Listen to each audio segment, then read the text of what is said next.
armas, batallas y hombres que cambiaron el curso de la historia. Esto y mucho más en Bellum Artis Historia Militar.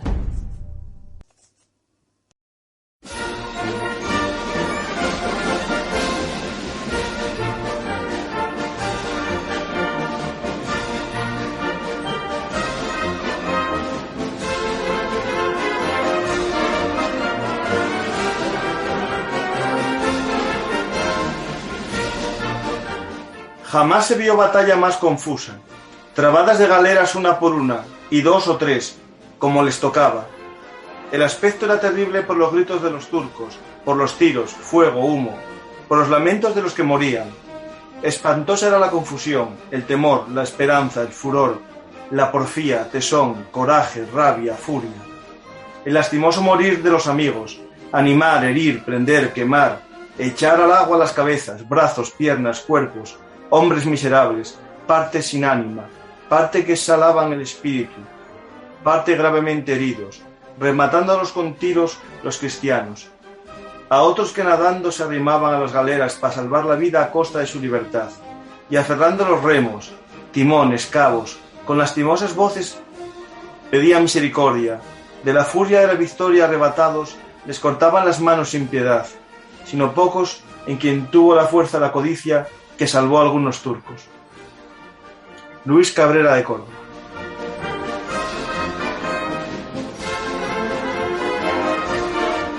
Hola, soy Francisco Garzacampa y estas son las historias habladas de Bellum Artis Historia Militar, el lugar de encuentro para los apasionados de la historia militar. Hoy viajamos en el tiempo al siglo XVI para conocer la batalla de Lepanto. Contamos en esta navegación con la ayuda de uno de los marineros más experimentados de las aguas de la historia, nuestro amigo Agustín Ramón Rodríguez. Hola, Agustín. Hola, muy buenas noches. Vuelves aquí a Bellum Artis a hablar sobre la pasión que compartimos, ¿no?, que es la historia militar de España, y en este caso no vamos a hablar de los barcos con honra del siglo XIX ni de los corsarios. Bueno, de los corsarios españoles puede que hablemos de alguno, ¿no? Sí. No, vamos a hablar de una de las campañas navales más decisivas de la historia del mundo. Uh-huh. Porque ha habido otras que los cambios, luego ha demostrado el tiempo que, bueno, han sido muy relativos. Pero, curiosamente, Lepanto es una de las grandes que pudo haber cambiado completamente el curso de la historia. Y en más de un sentido. Uh-huh. Quiero decir, pensamos en Trafalgar, bueno, que la hegemonía europea en el siglo XIX, en vez de Inglaterra, hubiera sido Francia, pues a la larga, tampoco hubiera cambiado mucho las cosas. Otras famosas batallas. Pero Lepanto realmente fue algo muy serio, muy importante y con consecuencias que llegan hasta hoy. Uh-huh. Es verdad que por ahora, bueno, últimamente, ¿no?, hay gente que quita el valor a la batalla, ¿no?, porque decía que al año siguiente las flotas turcas se vuelven a construir, pero la realidad que sí supuso un hito, sobre todo no tanto en el avance continental, sino más bien en el avance marítimo del Imperio Otomano. Se vio frenado desde ese momento. Tampoco tuvieron grandes intenciones de volver a hacer grandes campañas de conquista, ¿no?, marítima. ¿En tierra es otra cosa? Bueno, realmente hay una cuestión, antes de todo, cultural. Los otomanos eran jinetes de las estepas, uh-huh, originalmente, y no tenían una mentalidad especialmente marítima, pero en su expansión, cuando conquistan Constantinopla, que es la gran fecha también, la segunda Roma, una ciudad muy importante en muchos sentidos, acaban con el Imperio Bizantino, pues lo que unifica es todos los antiguos territorios que habían sido primero helenísticos de los griegos y después romanos, y curiosamente, pues sí, desde Argelia hasta Asia Menor, ahí sí que había una tradición de navegación, de comercio, que últimamente pues se había vuelto de corsarios, de piratas que atacaban el sur de Europa, el sur cristiano de Europa. Y entonces lo que va a hacer Turquía, lo que llamamos Turquía, el Imperio Otomano propiamente dicho, es unificar todo ese mundo que andaba disperso, y que por tanto no era tan peligroso como podía ser, y probar la vertiente naval. Por un motivo muy claro, que también pocas veces se recuerda, y que presente la historia, que hasta el ferrocarril, por lo menos, era mucho más fácil y más rápido trasladar un ejército por mar que por tierra. Era mucho mejor y más cómodo. Y además el Mediterráneo es un mar, al menos en los meses de primavera, otoño, relativamente tranquilo.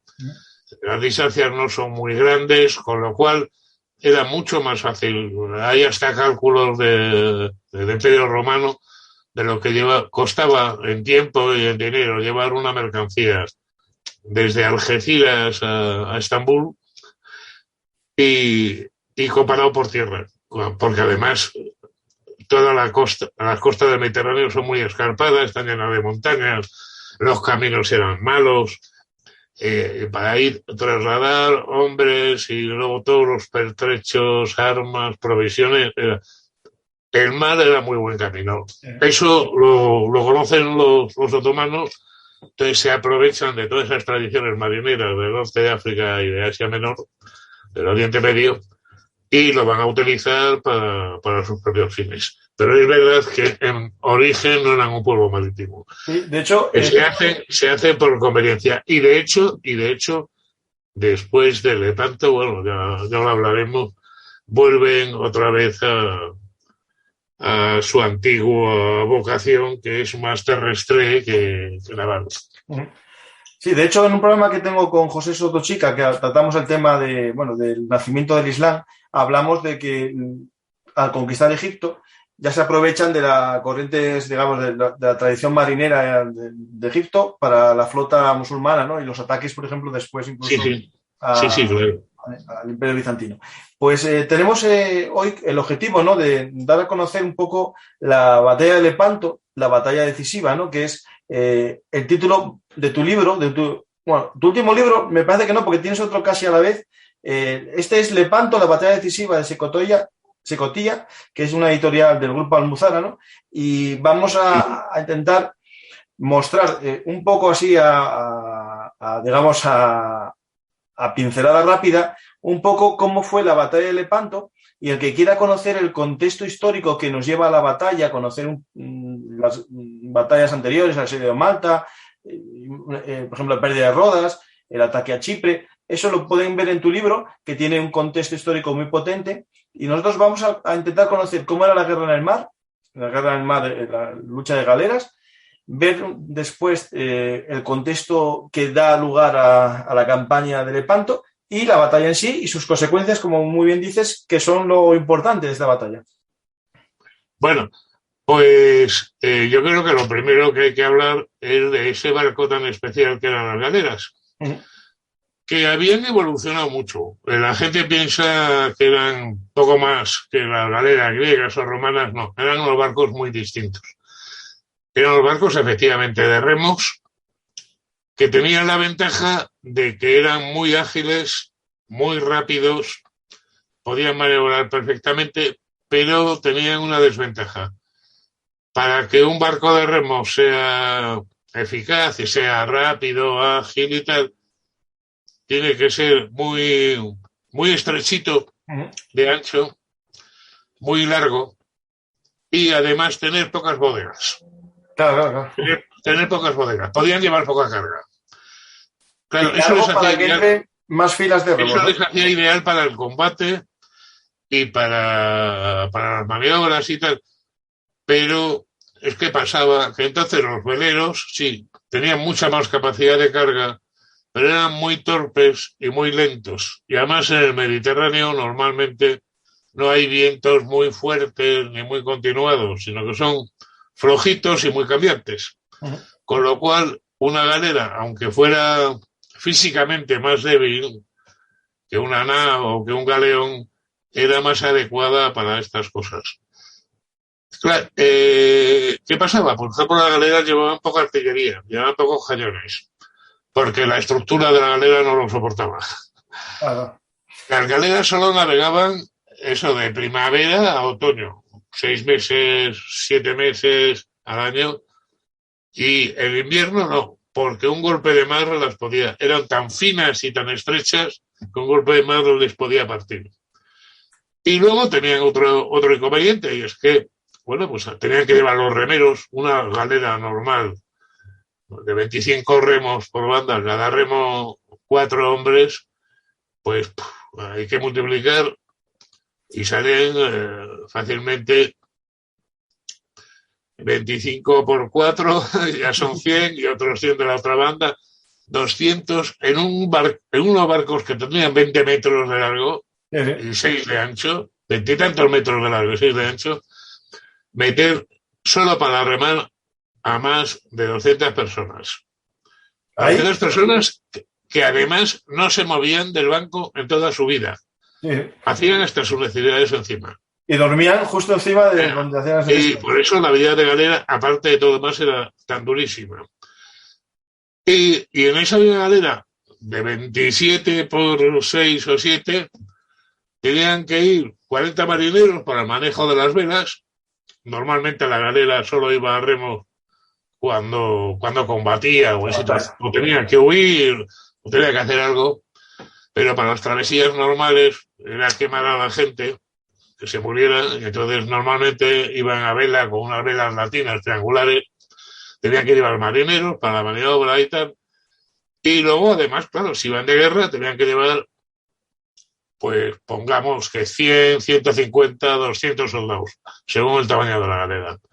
Es decir, que estamos hablando de una media, a veces más, de 400 personas en un barco de 27 metros de largo por 7 de ancho. O sea, literalmente, es decir, los soldados y los marineros no se podían tumbar para dormir. Tenían que dormir en cuclillas, unos encima de otros.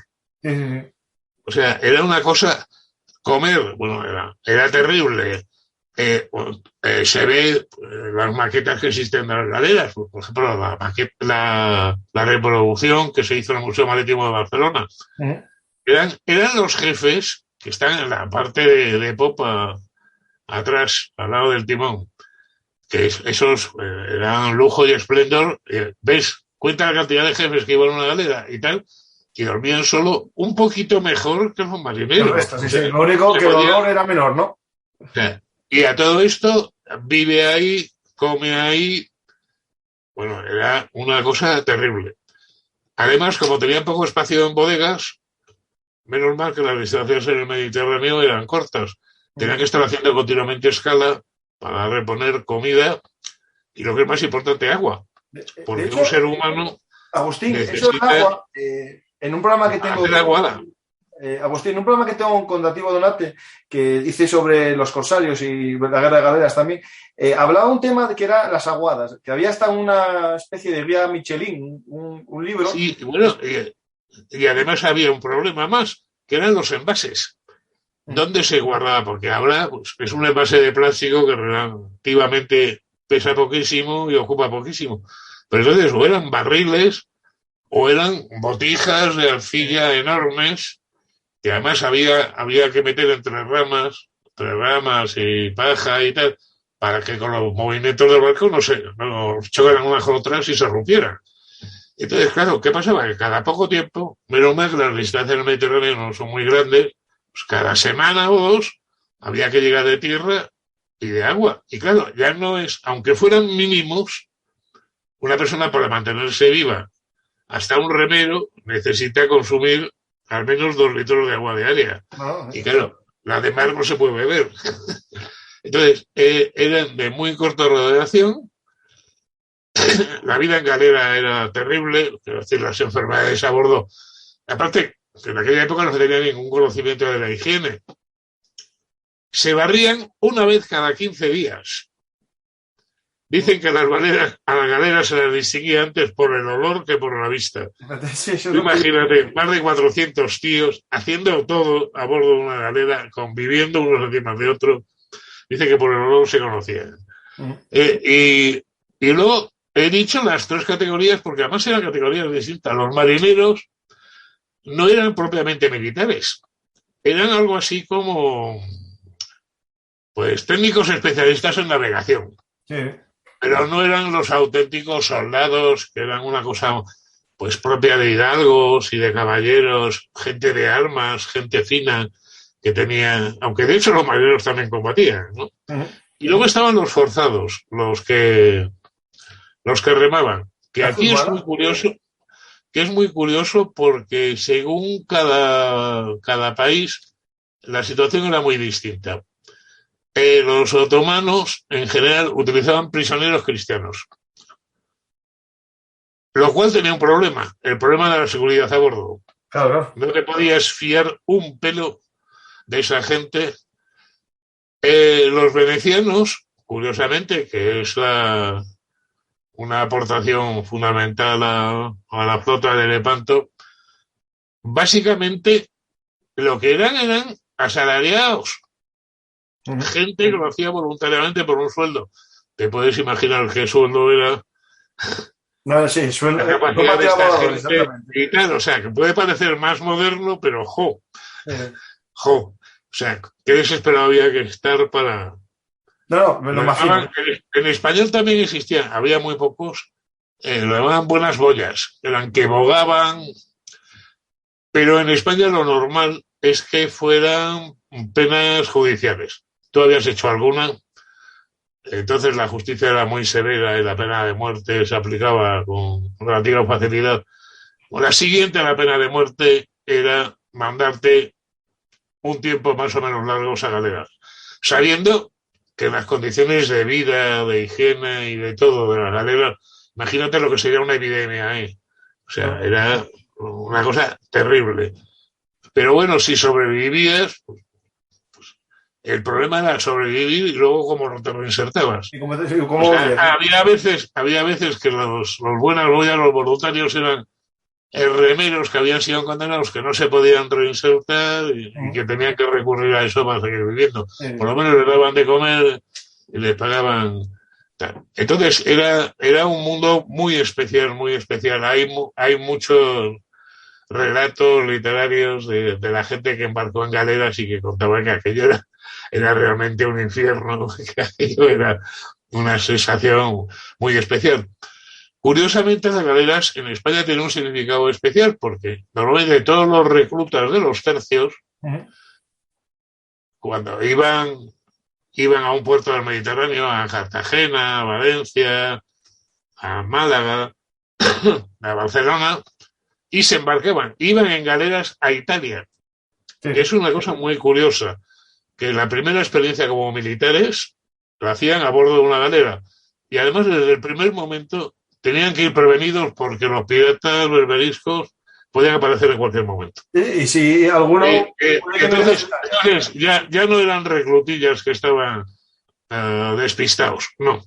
Desde el primer momento tenían su puesto, su misión, porque el enemigo estaba en todas partes. Tan estaba en todas partes que cualquiera que conozca la costa sur y levante de España verá que cada cierto trecho hay una torre de vigilancia, porque si no encontraban barcos, lo que hacían era desembarcar y atacar los pueblecitos y llevarse a la gente. La secuestraban para luego pedir un rescate o para esclavizarlos. Si veían que eran pobres, para venderlos como esclavos. Y entonces, claro, desde el primer momento era una cosa muy, muy seria. Agustín, ese sistema de torres también había lo mismo en la zona del reino de Nápoles y Sicilia. Es decir, en las dos Sicilias había también ese sistema de torreones de vigilancia igual, porque claro, también estaban siendo atacados como las costas españolas, ¿no? Cada poco. Y bueno, pues eso es la artillería, no la llevan en los lados, la galera, la llevan solo de la... Agustín, antes de entrar en la artillería, hay una pregunta que tendría que hacer cuando al comienzo hablaste de los remeros, que iban 4 en cada línea. Ahí había una forma, ¿no? Que era que 4 remeros o 3 remeros diesen del mismo remo, pero después también surgió otro sistema, ¿no? Que era de la misma bancada salían 3 remos, ¿no? Perdona, no te he entendido. Espera, que en cuanto a la forma de remar, hay una forma que es el remo grande y 3 personas que tiran del mismo remo. Pero hay otro sistema que es el tercerol, ¿no? Ah, sí, sí. Bueno, es que eso empezó, eso es una evolución de la Edad Media, de que las galeras al principio y durante mucho tiempo cada uno tiraba de su propio remo. Mm. Pero la coordinación era bajita Sí, y claro. la potencia de parada era muy bajita. Y al final lo que hacen es unos remos muy largos que había que empalmar. Uno de los problemas era sustituir los remos, que se rompían con mucha facilidad, sobre todo en combate, hacer unos remos mucho más largos y que remaran 3, 4 y hasta 5 a la vez. Con lo cual la potencia de parada era mucho más fuerte. Sí, sí, claro, lógico.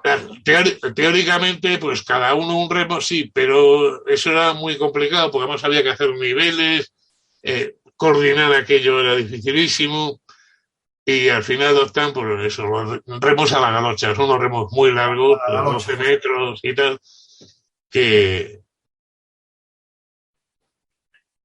Pues volvemos a la artillería, ¿no? Que es lo que estabas Sí, explicando. que el único sitio donde se podía plazar la artillería, se hicieron muchas pruebas de poner los cañones en los costados de las galeras, pero no, porque, porque era un barco frágil por el retroceso, eran los galeones y sufrían del retroceso del cañón, se empezaba a abrir las maderas y tal, y sobre todo es que los cañones y los remos se compaginaban mal. Aunque los pusieran alternados y tal, había que y entonces solo lo llevaban delante. Por eso las galeras normalmente combatían de frente. Ahí llevaban los cañones y ahí es por donde chocaban una contra otra, porque todavía las galeras llevaban espolón. Sí. En la proa, por delante, llevaban una pieza de madera muy grande con una cabeza de bronce para embestir al enemigo. Ah, pues, ¿Cómo se le investiga? Pues de varias maneras. el espolón este que estamos hablando, el espolón ya de la época del siglo XVI, que está arriba, en vez de ser el de los trirremes, que estaba casi a ras de agua por abajo, ¿también servía de pasarela? ¿Cómo? De pasarela, para que pasasen por encima una vez que golpeaba. Como puente. Ah, bueno, sí.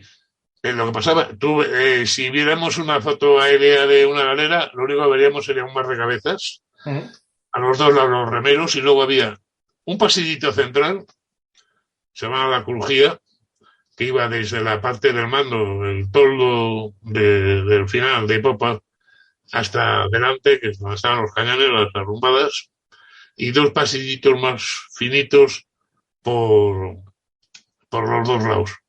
Es decir, ahí no había una cubierta como nos hemos acostumbrado a ver en otros barcos. O sea, los remeros iban al aire y si llovía se mojaban y si hacía sol se ponían morenos. Los remeros, los soldados y los marineros, todo el mundo. Y entonces era realmente complicado porque los movimientos tenían que estar era muy normal que la gente se picara porque si se empujaban unos a otros o si se topaban o se molestaban y más con gente de diferentes categorías. Pues, por supuesto, un forzado no era nadie, pero los marineros también eran menos que los soldados, entonces era frecuente, la convivencia era difícil. Por la falta de material de espacio. ¿Sí? Sí, dime más. Sí. No, pues tenemos ahí... Estaba empezando a decir cómo combatían las galeras. Sí, la artillería, lo primero que estabas comentando. Eso, justo. Sigo por ahí. Bueno, en las galeras tradicionalmente, desde los tiempos de los romanos, incluso antes, su arma básica era el espolón. El espolón era una pieza grande de madera a proa delante del barco con una cabeza de bronce y con eso, pues, embestías al enemigo. No tanto para hundirle del topetazo como para impedir que huyera y entonces pasar al abordaje. Pero había una cosa que hacían muy bien los berberiscos y los otomanos en general, que era, en vez de esa táctica tan directa, era pasar al lado de una galera y con el espolón cortar a los remos de un lado. O ir por detrás y atacar el timón. Si a una galera le quitabas el timón, ya más al lado estaban los mandos. Si le destrozabas el timón y matabas o herías a los mandos, pues la galera estaba sentenciada. Y si se quedaba sin la mitad de los remos de un lado, pues lo mismo. Y entonces, por eso, eso era la gracia de las galeras, el intentar siempre rodear al enemigo, pillarle de lado o por detrás. Esa era la táctica fundamental. Estaba lo del choque frontal, pero lo del choque frontal era costoso y era difícil. Y sin embargo, Lepanto fue la victoria del choque frontal. Sí, sí. En cuanto a lo que comentabas de la estrategia de atacar el timón, yo vi en imágenes, muchas veces que el timón en las galeras pequeñas, no en la galera real, ¿no? En las galeras pequeñas, el timón no había un lugar para dirigirlo, sino que justo encima del timón el timonel lo manejaba directamente, es decir, estaba al descubierto. Bueno, al principio las galeras primitivas, los romanos ni siquiera tenían timón. Claro, tenían un remo de timón. Tenían un remo muy gordo que manejaba el timonel y tal, pero luego ya cuando se meta el timón que va fijo al casco, el timón de codaste que se llama, pues eso supone un cambio, las hace todavía más capaces de maniobra y tal. Otros timones no dejaban virar tan rápido ni hacer tantas cosas. Entonces, ese timón, el timón nuevo, el de codaste, es especial. Y además, insisto en lo del toldo, que es que no había como los galeones una especie de alcázar o de fortificación donde refugiarse, sino que iban todos un poco a la intemperie. Sí. Entonces, en la galera real esta que tenemos en el Museo de Barcelona, que sí que tiene un cierto compartimento trasero, ¿no? Sí, pero muy poquitos. No, muy poquitos ya, digamos, y casi todos destinados a llevar la carga y tal. O si acaso algún enfermo o algún herido muy grave que necesite, pero vamos, que poco. Sí. Bueno, dime. No, tenemos esta táctica, ¿no? Que es la de atacar al enemigo rompiéndole los remos o rompiendo el timón, pero también comienza, cuando aparece el fuego artillero, ¿no? El intentar dañarlo a la distancia, ¿no? Es decir, intentar con los cañones de proa, ¿no? Ir debilitando, y si das suerte y puedes a lo mejor hundir alguno, pero no era el objetivo, ¿no? Es que ese es uno de los grandes cambios que introducen los españoles y que les dan la victoria. Curiosamente, los otomanos habían quedado atrás en el desarrollo de la artillería y cada galera solía llevar solo 3 cañones. Las galeras hispanas llevaban 5, lo cual además les permitía hacer una cosa muy curiosa, una táctica de disparo. Primero, no disparar. Antes de Lepanto, la táctica era disparar lo más lejos posible, a ver si por suerte algún hace impacto, hace daño, mata a un jefe, tal. Pero lo que hacen, lo que imponen los españoles es disparar lo más a boca de jarro que se pueda. Incluso don Juan ordena cortar los espolones para poder disparar más bajo. ¿Para qué? Disparar a bocajarro, ¿para qué? Porque con la máxima potencia, es que en aquella época no había ningún sistema de puntería, disparaban a ojo. Sí. Entonces disparar a 500 metros era nada, o sea, era lo más normal es que fallara. Se disparaba porque, bueno, pues a lo mejor por casualidad, pero para asegurarse, y además una cosa muy buena, tenían 5 cañones y la gracia no estaba tanto en tener casi el doble que los otomanos. La gracia estaba en que no los disparaban todos a la vez. Como la recarga era muy lenta, todos los soldados del siglo XVI sabían que si un enemigo te disparaba, hasta que volvía a recargar pasaba un tiempo y a ti te daba tiempo a echarte encima de él y comértelo. Sí. Entonces, ¿qué es lo que hacen los los españoles, que son los que inventan esa táctica, no disparar todos los cañones al mismo tiempo, disparar 3. Entonces, todos los otomanos agachados. Ujú. En el momento que han oído la descarga, dicen, ya está, están descargados, ahora podemos pasar al abordaje. Y en ese momento los españoles Sí. se habían cargado 2 cañones más con metralla y ¡pum!, les pillaban. Vale. Y con los arcabuces hacían lo mismo. Es una táctica súper vieja de los tercios. No disparar una sola descarga. No. Que dispare la mitad o la tercera parte. El enemigo se envalentona, se acerca más, pensando que los otros están muy liados recargando, y en ese momento, sorpresa, se encuentra con otra descarga que hace muchísimo más daño. Porque además, bueno, no solo disparaban balas, sino lo que estamos acostumbrados, sino balas encadenadas, las de cañón, o sea, balas unidas con una cadena, o balas unidas por una barra de hierro, que iban girando, dando vueltas, mataban más gente que una bala normal. Sí. O incluso los arcabuces y los mosquetes disparaban balas enramadas. Las balas enramadas eran 2 balas unidas por un cable. Sí. Por un cable, por un muelle, por lo que fuera. Y era por lo mismo. O sea, perdían poder de penetración, pero iban también girando y hacían heridas. Y claro, lo importante era eso. Es una cosa que se nos olvida, aunque muchas veces se repite. La táctica de los arcabuceros españoles era disparar cuando salte la sangre del enemigo a los ojos. O sea, a bocajarro. A bocajarro, sí. Y en A bocajarro. Porque si disparas de más lejos por estar más seguro, lo más seguro es que pierdas el disparo o que le hieras solo levemente, y entonces el que está perdido eres tú. Sí. Pues no da tiempo a recargar. Estás con las manos ocupadas recargando, nervioso, él llega con su espada.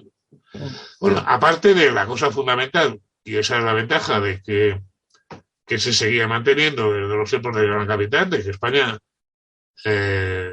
tenía la increíble ventaja de que no los cañones, pero sí las armas portátiles de fuego, los arcabuces, mosquetes y tal, fue el primer país que las utilizó extensamente. Sí. Y que la convirtió en la base de su sistema militar. Y claro, eso es muy importante porque los otomanos cometieron un fallo muy gordo. Primero, que estaban algo atrasados en tecnología metalúrgica y que en general el Mediterráneo no está bien provisto de los materiales ni de hierro ni del estaño para hacer bronce. El cobre sí, cobre hay en el Mediterráneo, pero el estaño desde los tiempos de los romanos había que ir a antes, sí, los fenicios Suecia y tal, a por el estaño. A Britania. Pero el Mediterráneo falta. Y entonces se quedaron un poquito atrás en eso.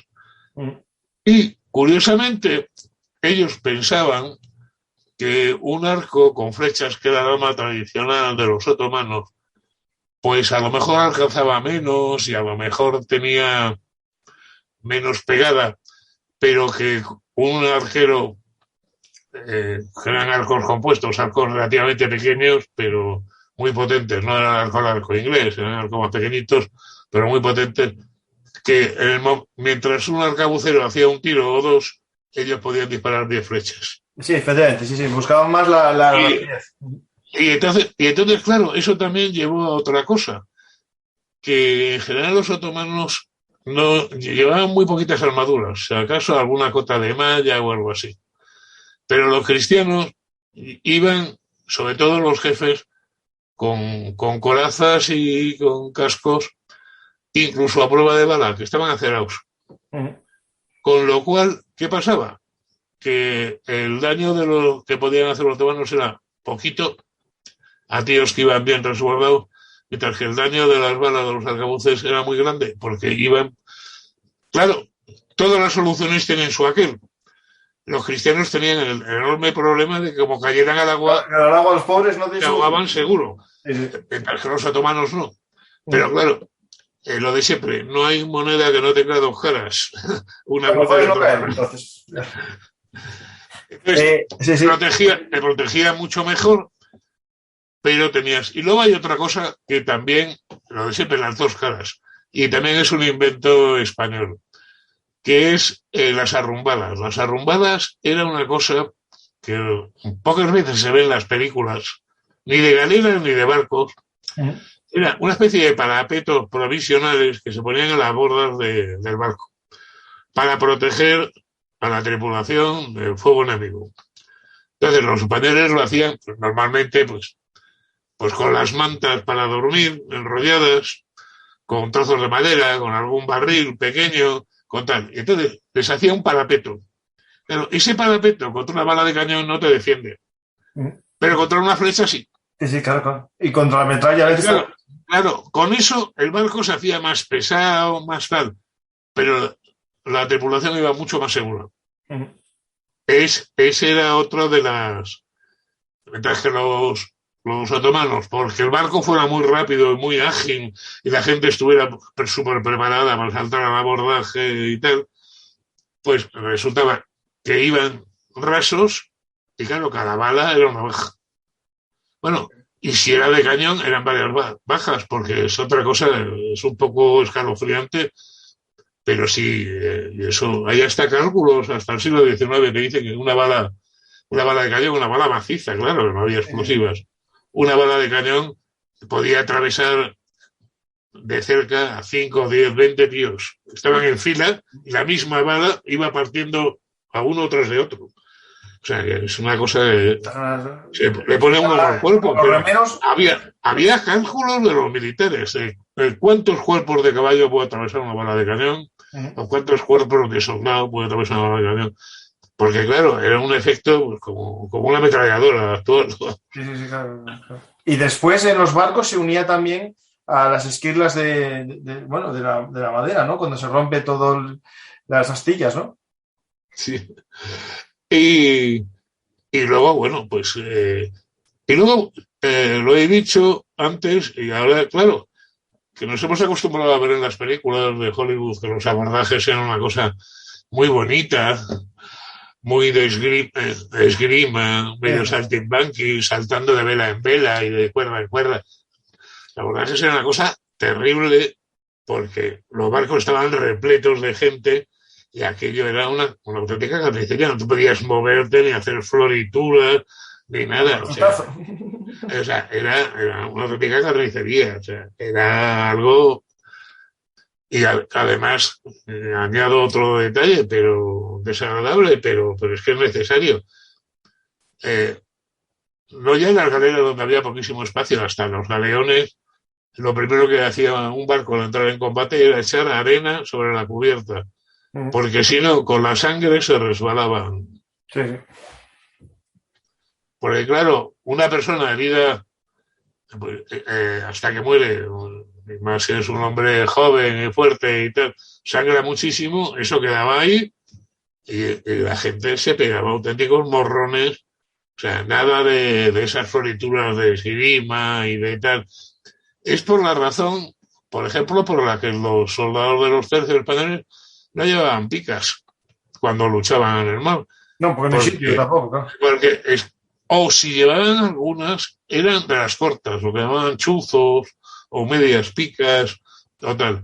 Y con una precaución, embadurnadas de jabón la parte delantera, por si el enemigo las quería echar mano. No, lógico, está bien pensado. Se le escapara, para que se le escapara. Pero vamos, que la cosa tenía muy poco de artístico y muy de cosa terrible.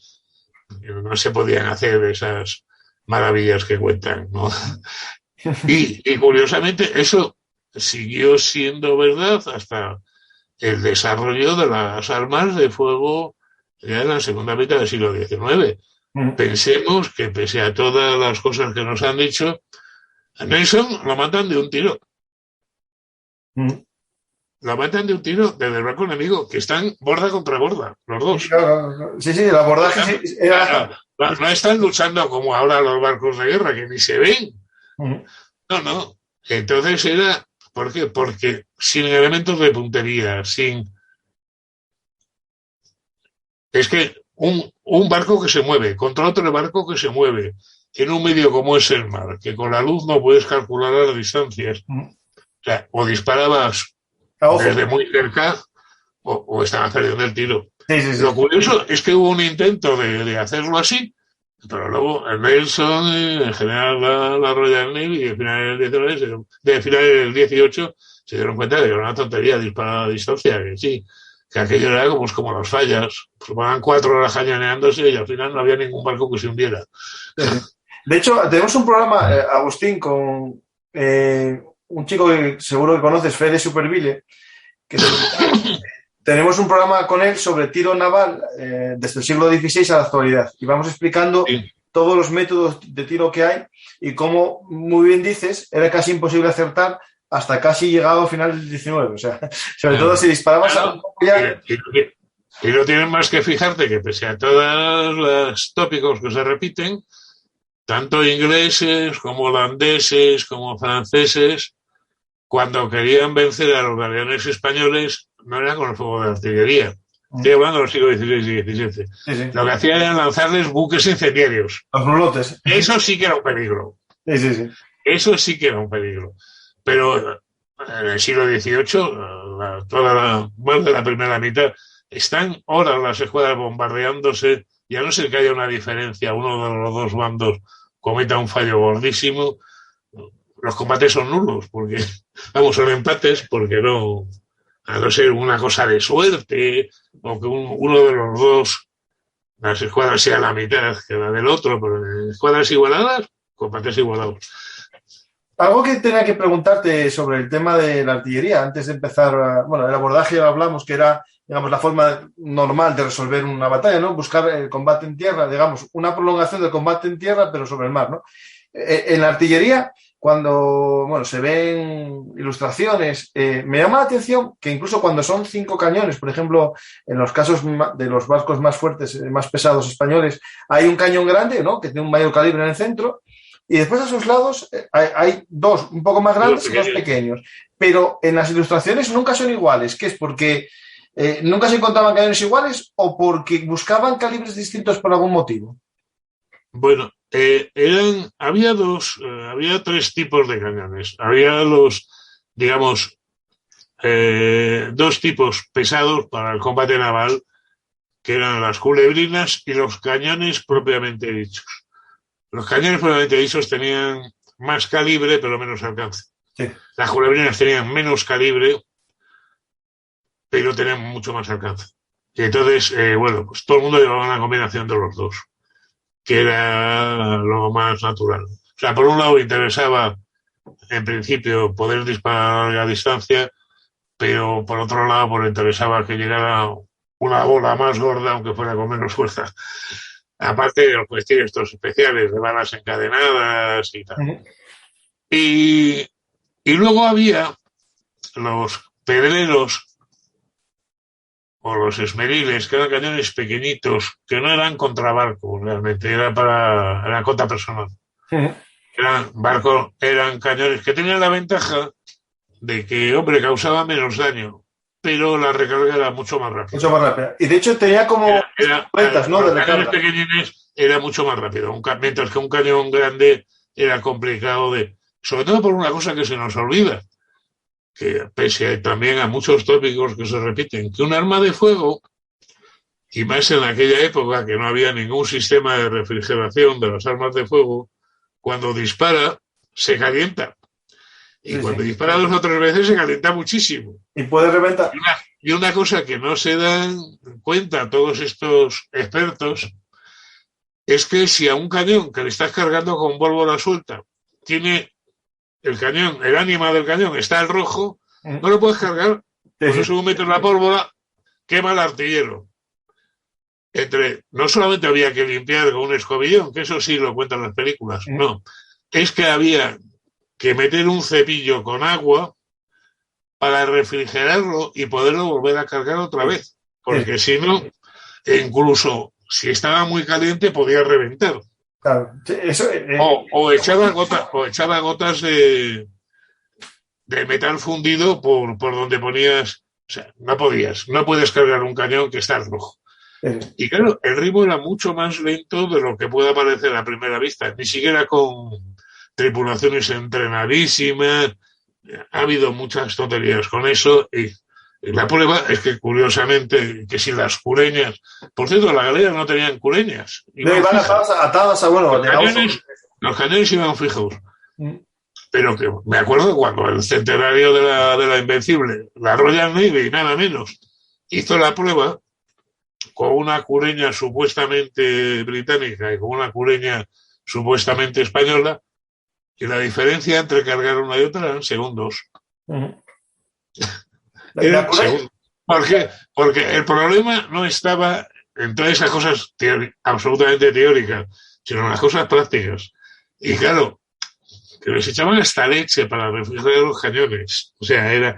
Porque claro, el agua oxida, tiene otros efectos. Es un auténtico problema el refrigerar los cañones después de... Cualquiera que haya disparado un arma de fuego sabe que después de 2 o 3 tiros hay que dejarla descansar o tal. Y más en aquella época, con una tecnología mucho más primitiva y con mucho menos recursos de todo tipo. No, y también es una cosa que se nos olvida. Agustín, y la diferencia entre los de hierro y los de bronce, ¿no? Es decir, los de hierro reventaban, pero decían que avisaban, es decir, que eran menos... porque se veía un poco la raja, y los de bronce reventaban menos, pero cuando reventaban también la clase de pólvora influía. Que eso, además, como además la pólvora se degrada muy fácilmente, y más en el mar, que hay mucha humedad y que hay tal, pues entonces que puedes tener hasta un accidente que te cause una voladura accidental o que simplemente pues pierda la fuerza y pierda la utilidad. La pólvora era un problema, su manufactura, el hacerla, esa es otra cosa que se dieron cuenta los españoles de que la pólvora, la que utilizaban, era pólvora de arcabuz, era más cara y costaba más hacer, pero no te fallaba, mientras que la pólvora basta te la podías jugar porque o perdía fuerza o te reventaba o tal. O sea, son cuestiones que parecen menores, pero que al final son las reales, las que decidían los combates, no que unos fueran más valientes o más guapos o que creyeran más en su causa.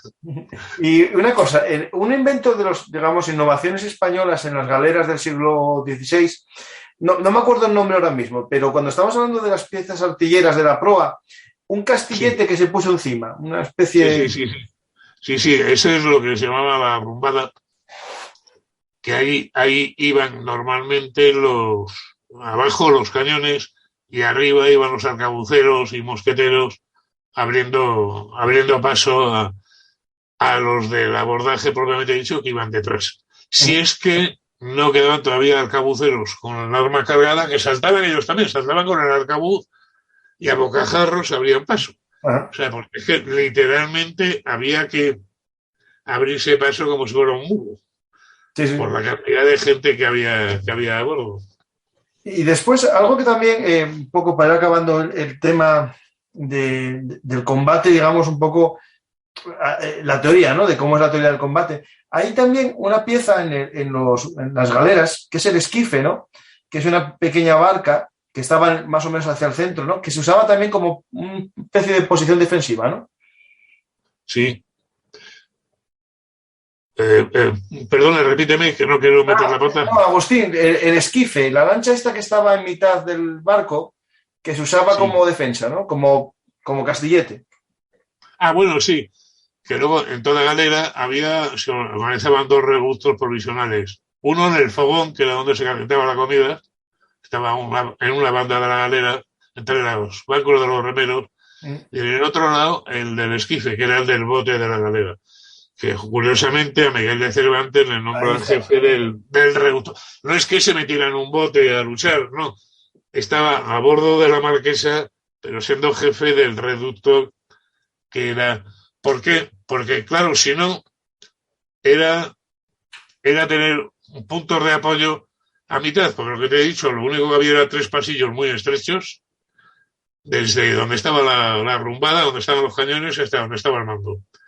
Y entonces, claro, había que defender la parte central de la galera y se defendía así. Claro, en el momento que llegaban ya a donde estaba el toldo, donde estaban los mandos, ya la galera estaba perdida.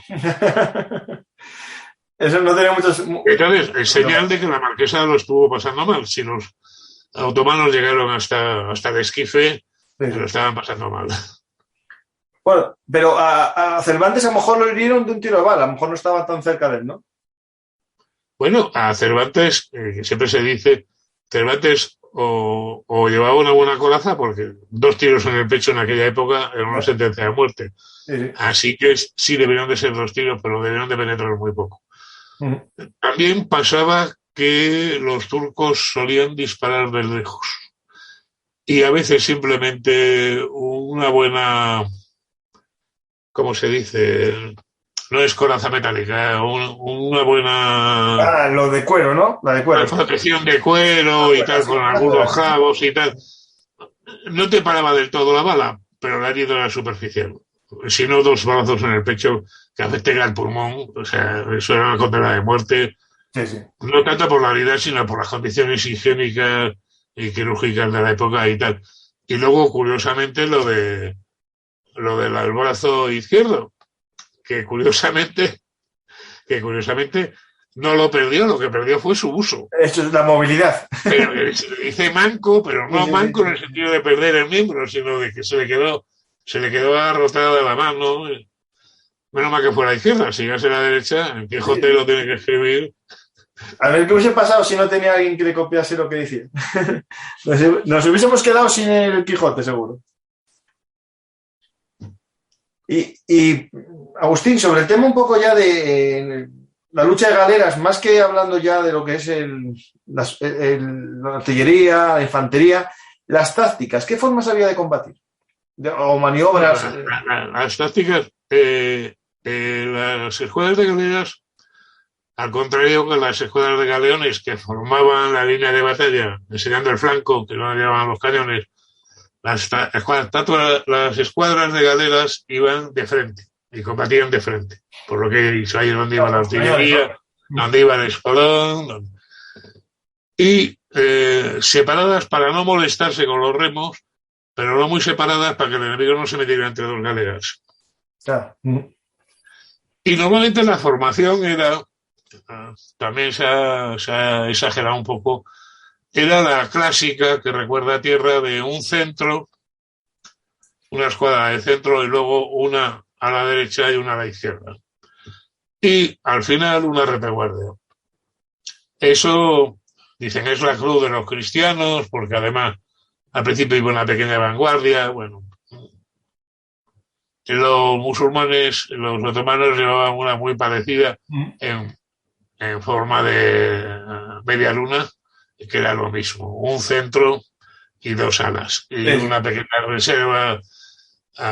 Y entonces lo que intentaban era fundamentalmente 2 maniobras: el envolver al enemigo con las alas, por las alas, eso, para atacarle de costado y por detrás, o la otra maniobra que he mencionado, meterse entre 2 galeras que se han separado por no molestarse con los remos y hacer lo mismo, atacar de costado o por la espalda del enemigo. O sea, incluso los choques frontales, las galeras no podían ir juntas por no molestarse con los remos, tenían que guardar distancia y que se culebreaban un poco y tal. Era la ocasión de meterse entre 2 galeras y luego darse la vuelta o arruinar directamente a una toda.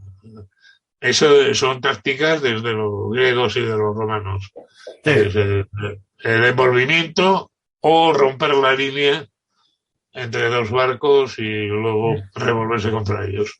Esas eran las tácticas fundamentales. Pero la gran diferencia es que tradicionalmente la guerra en el Mediterráneo, en parte los otomanos y luego en parte también los venecianos, y porque era la tradición, era siempre como muy de maniobras, muy de buscando la solución, de buscarle el flanco al enemigo, de meterte por entre medias, de ser más hábil, más rápido Y en eso eran especialistas los turcos, los otomanos, perdón. Sí, nos sale turcos siempre. Y cada vez que se intentó hacer eso, salía mal. Ganaban ellos, porque ellos eran más ágiles por la costumbre de los piratas berberiscos y tal, que siempre salía mal. Y Agustín, Agustín, una cosa, en cuanto a la maniobrabilidad, los barcos españoles que eran más anchos de manga, ¿no? Sí, eso, claro, pero es que era, vamos a ver, las galeras que luchan en Lepanto casi todas están recién hechas. Sí. Y han cambiado los planos. ¿Por qué? Porque se dan cuenta de que haciendo galeras igual que las otomanas, ganan ellos. Son más rápidos, son más ágiles, son mejores en la maniobra. Y entonces se dice, no podemos jugar ese juego porque lo perdemos. Tenemos que tener galeras más anchas y mejor artilladas. Y buscar el choque frontal. Olvidarse del espolón, por eso lo manda a cerrar don Juan de Austria, y olvidarse de la maniobra, sino choque frontal, que hay, nuestra potencia de fuego se va a imponer. Nuestra potencia de fuego y los tercios. Es cierto que los turcos tenían una milicia especial, los genízaros, que era, su cuerpo de élite y tal, pero eran relativamente pocos. Mientras que los españoles, es muy curioso, llevan 4 tercios de españoles, llevan 3 tercios de italianos, llevan coronerías. Y es curioso, porque Felipe II contrata soldados alemanes del Imperio. Y van como 4.000. Pero curiosamente los alemanes se ven en las galeras, en el clima del Mediterráneo, con esa dieta, la cuarta parte se ponen enfermos. Claro, es que ahí tiene que afectar. De 4.000 tíos, apenas 1.000 participan en la batalla. No van a otros vecinos y tal, porque ni el clima, ni la comida, ni la forma de luchar se adaptaban. Sí, claro. Realmente quienes luchan y ganan en la batalla de Lepanto son españoles e italianos. Vamos, que por supuesto la mitad de Italia era española. Es que la gente no puede olvidar lo que todos hicieron. Y además sin ningún problema. Quiero decir que es muy gracioso ver todos los italianismos que pasaron al español. Hay expertos lingüistas que analizan el Quijote y encuentran todas las palabras de origen italiano que hay en el Quijote. Pues, por ejemplo, de un reclutilla, de uno sin experiencia, decimos que es un bisoño. Sí. Bisoño es italiano. Bisoño es lo que decía un soldado novato de bisoño. Necesito. Pero ha pasado al español como novato, recluta. Sí. O coronel también, o la orden de alto a los soldados, también es italiano. La orden en italiano era alto y leño, o sea, poner de pie la pica, la llevaban al hombro cuando andaban. Entonces, alto y leño era pararse, poner la pica vertical y pararse. Y ahí viene nuestro alto. Y así. ¿Por qué? Bueno, es que lo dicen todos y al mismo Cervantes, para ellos que salían normalmente de pueblos o de ocupaciones muy humildes, verse en Italia, que yo les parecía Babilonia, vamos. Nápoles, que tendría 100.000 habitantes de aquella. Era el nuevo más. Y bueno, y cuando Milán, y cuando hacían todo y Roma, y bueno, aquello les parecía un paraíso, vamos. Y entonces las influencias mutuas eran de tal manera que es curioso que aunque los tercios en Lepanto solo combaten los que he dicho, pero tradicionalmente los tercios de Centro Europa siempre los mejores eran los españoles y los segundos los italianos. Y era porque era normalísimo, éramos, en ese sentido, éramos uña y carne. No había ningún problema.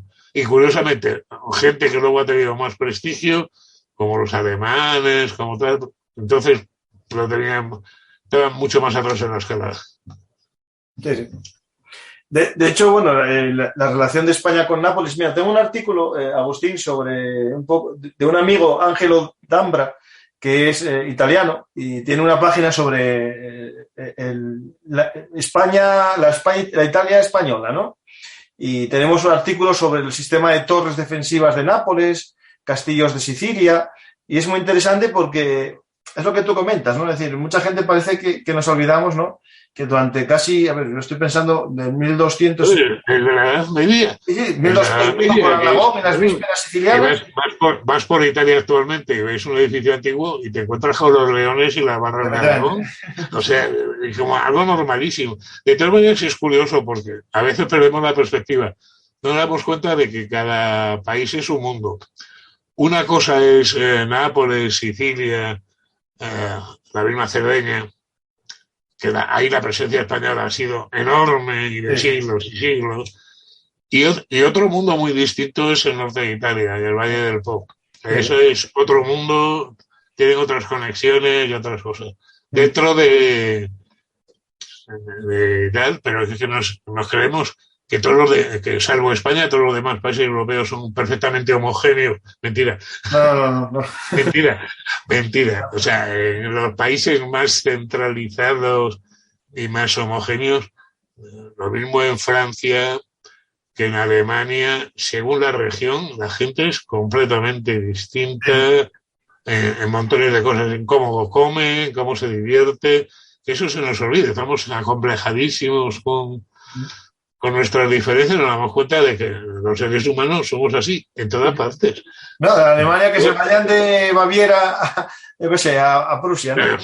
Bueno, hasta los insultos. Y yo me reía mucho y cómo se hablan a los de Alemania del Norte a los bávaros y los bávaros a la Alemania del Norte. Los renanos a los que están en el este, o sea, es un mundo. Y en Francia lo mismo, o sea, es según donde esté, bueno, los bretones y los normandos, háblales a esos del Midi, o háblales de los que están pegando con Alemania o con Suiza, no tiene nada que ver. Pero bueno. Y pues eso se nota en todo, también en la religión, por supuesto. Hay zonas de Alemania que son mayoritariamente católicas y otras que no, que son básicamente protestantes. Se nota en la política, se nota en todo, o sea, pero eso es lo humano. Tenemos un país como Estados Unidos, con 52 estados, y Dios mío, las diferencias que hay. Sí. Las diferencias que hay, y hasta los piques gordos que hay entre estado y estado, vamos. Que no. Igual. Lo mismo que los seres humanos somos muy tribales. Sí, mucho. Pues tenemos ya un poco, ya vimos la imagen, ¿no?, de lo que es la forma de la guerra en el mar Mediterráneo en el siglo XVI, y ahora podemos ir un poco hacia la batalla, ¿no?, hacia la batalla decisiva de Lepanto. Ponernos en precedentes, ¿no? Es decir, ¿cuál fue el elemento que hizo que la Santa Liga se activase, ¿no? Es decir, pues el precedente es un error otomano. Habían conseguido dividir a la cristiandad por varios medios. Primero, Inglaterra y Francia pensaron que como el enemigo de mi enemigo, pues es mi amigo. Entonces, el Estado francés y el Estado inglés hizo nada por ayudar a eso. Porque, bueno, si los otomanos creaban problemas a España en el Mediterráneo, pues mejor.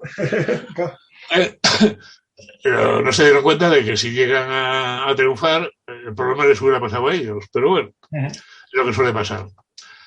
Que no porque sea enemigo de tu enemigo es tu amigo.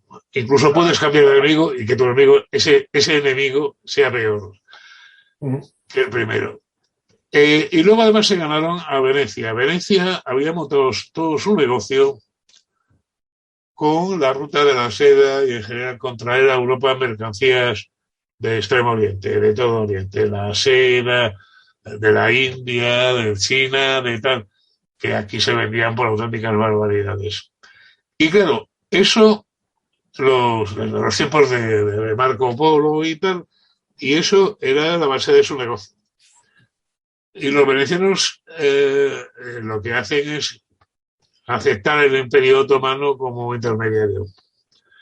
Porque claro, si les cierran las puertas, pues se acaba el comercio veneciano. Sí, claro. Y entonces estaban como un tira y afloja. De vez en cuando se peleaban con los otomanos, pero luego volvían a establecer las relaciones y tal. Y cuando llevaban muchos años en paz, pues de repente los otomanos piensan en una expansión rápida y tal, y declaran la guerra a Venecia, y es cuando le quitan Chipre, le quitan Nicosia, Famagusta, con unos asedios que se hacen famosos y tal, y además de manera un poco así, desagradable. Y entonces los venecianos se dan cuenta de que hasta ahora se habían eludido esos problemas, pero ahora se dan cuenta de que necesitan el apoyo de la monarquía española y del resto de los estados italianos para hacer frente a esa amenaza, que ellos solos no pueden. De hecho, Chipre, Agustín, Chipre para los venecianos era como, bueno, un poco su lugar así, que crearon hasta una especie como de sistema, no, de nobleza terrateniente, había un cierto cultivo de cereales, sí, ¿no? Pero es que Venecia lo que vivía era básicamente de eso, de ese comercio, que en Europa se pagaban barbaridades por esos productos. El principio de la ruina de Venecia es el descubrimiento de América y que los portugueses y españoles lleguen a Extremo Oriente y que lleguen los productos por otro lado. No, sí. Pero claro, eso es a más largo plazo. No, me refería a Chipre. A corto plazo, y por eso Venecia siempre ha sido muy refractaria. Por un lado, porque veía que España era la potencia dominante en Italia y ellos no querían. Pero por otro lado, por los intereses. Por el interés de que es que les quitamos los mercados por todos los lados. Claro, ellos vendían, yo que sé, un adorno de jade o una porcelana, lo vendían por millonadas, pues tenía que venir por tierra o si acaso por mar, por el Golfo Pérsico y tal, pero 14.000 intermediarios, un viaje muy largo. Cuando empiezan a llegar productos hasta el Extremo Oriente, por los galeones, el galeón de Manila y luego las flotas de Indias, claro, Venecia se hunde. Sí. Venecia se hunde. Y entonces eran renuentes, pero claro, como los otomanos les atacan, pues no les queda más remedio que tal. Ahora, en cuanto luego van a durar muy poquito una alianza, es una cosa por el interés y ya está. Pero es verdad que como eran una potencia comercial, pues prácticamente la mitad de la flota de Lepanto es veneciana. Es veneciana. Agustín, lo que te quería decir, el valor de Chipre que tenía para los venecianos, aparte de ser la puerta de entrada de mercancías, es que yo creo que era también para ellos una especie de lugar de cultivos y de cereales y eso. Tenían como una agricultura ahí, porque era la única que tenían. Ellos en los demás sitios no tenían mucho lugar para lo agrícola. Sí. Pero vamos, que el problema que tienen es ese. Los demás estados no, el Papa, que es el que consigue, y sobre todo, además, lo típico de una alianza, ¿no? ¿Cómo se reparten los gastos? Ese es el problema. ¿Cómo se reparte el botín? ¿Quién va a ser el jefe?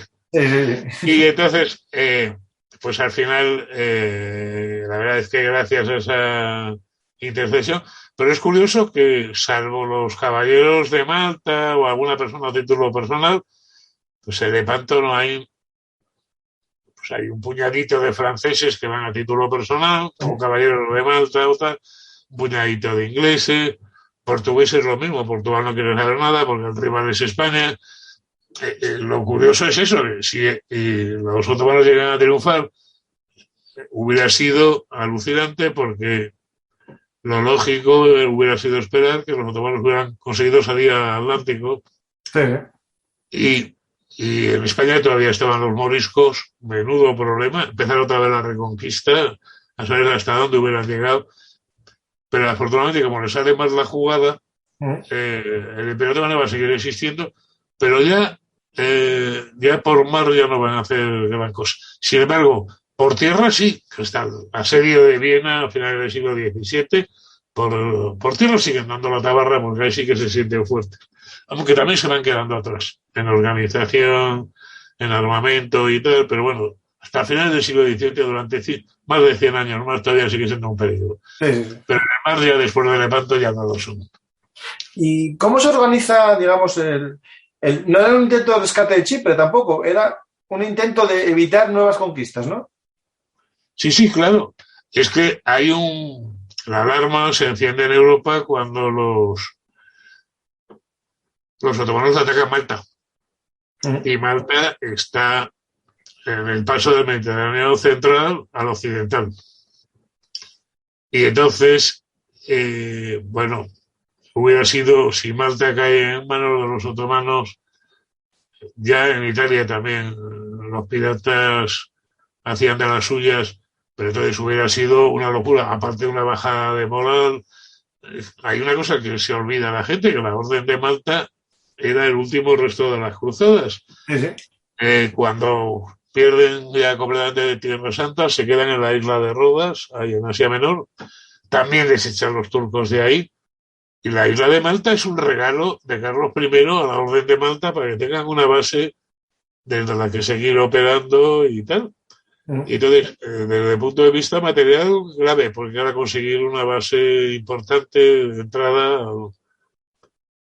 al Mediterráneo occidental. Y desde el punto de vista moral, muchísimo, porque era, bueno, o sea... No, era la puerta de... Y bueno, no sabemos lo que hubiera pasado, pero en cualquier caso, mantener esa guerra contra un imperio como el otomano, que no tenía ninguna escasez de seres humanos para mandarlos a conquista, es verdad que muchos de ellos, es verdad que aparte de los genízaros y algunos más, eran levas un poco a las bravas, de gente no muy preparada y tal, era más el número que... Pero hubieran pesado mucho, y teniendo en cuenta eso, que en España todavía estaban los moriscos y tal, hubiera sido un problema. Probablemente más al norte, y en Italia, pues probablemente solo por los saqueos y tal, hubiera sido también otro problemón gordo. No, y entonces, y sobre todo, imaginarse que los otomanos salen al Atlántico, que lo hicieron después los piratas de Salé, de Casablanca, piratas marroquíes. Muchos de ellos eran antiguos moriscos españoles, expulsados. Digo más adelante, mucho después de Lepanto. Imagínense que los otomanos llegan hasta allá al Atlántico y llegan a, bueno, lo que hubiera podido pasar por ahí. Aunque los franceses estuvieran preocupados por su frontera sur, aunque media Italia hubiera desaparecido, incluyendo el arte, etcétera, de la cultura, etcétera. Agustín, al final nosotros tenemos un poco, sabemos que Chipre cae, ¿no? La gente que a lo mejor no conoce bien la historia de cómo se organiza el Lepanto, cae Chipre, la Santa Liga organiza una flota. ¿Y cómo se decide el mando? Porque yo, lo que me acuerdo es que Juan de Austria no era el encargado directamente, sino que había otra persona, ¿no? Digamos. Bueno, pues es el caso del Papa, que hay diversas opciones. Está pensando en Doria, que tiene el prestigio genovés de ser sucesor del gran Doria y tal, pero siempre, pues las rivalidades de tal. Y entonces el Papa dice que ocurre poco menos que un milagro, que abrió los evangelios y fue enviado por Dios un hombre llamado Juan. Vale. ¿Y quién era Juan?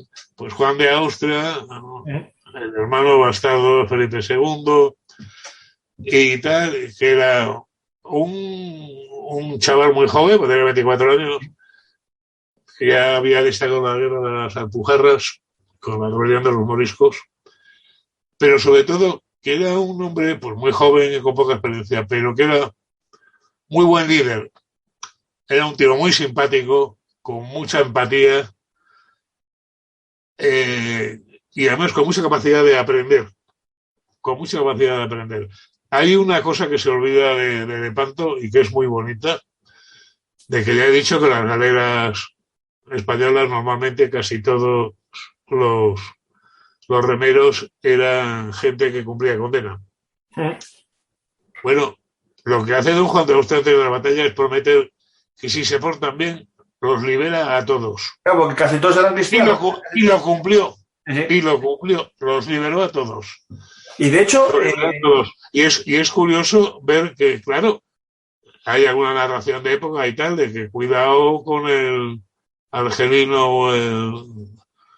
o el libio o el turco que cayera entre los remeros, porque lo deshacían. Los tenían al lado. O sea, eso fue un factor importante de que los remeros que tenían eran cristianos que solo tenían que ganar con la victoria. Y de hecho, a consecuencia del lepanto se liberan entre 12 y 13.000 remeros de las galeras apresados a los otomanos. O sea, que es curioso, hubo más libres por la batalla misma que muertos por la batalla. Es una cosa rarísima en la historia de la humanidad. Vamos, salvo casos así como muy excepcionales, que una gran batalla sea más gente la que obtiene la libertad, porque todos los que estaban en las galeras turcas, que sobrevivieron... los cristianos. También hubo mucha gente que murió por los disparos y por el combate y tal, pero todos los que sobrevivieron a las galeras turcas, liberados. Y todas las galeras españolas, liberados también por haberse portado bien. Con lo cual, o sea, eso fue una cosa que le deja un poco paralelos a la historia, vamos. No sé que fuera liberar un campo de prisioneros o algo así, pero claro, era por la forma tan particular de propulsión de los barcos, por las galeras. Agustín, ¿puedes ponerte un poco para atrás que no se te ve la cara? ¿Cómo? Si te puedes poner más para atrás, que se te corta la cara. Perdona. Agustín, una cosa sobre el tema de los remeros o de la chusma.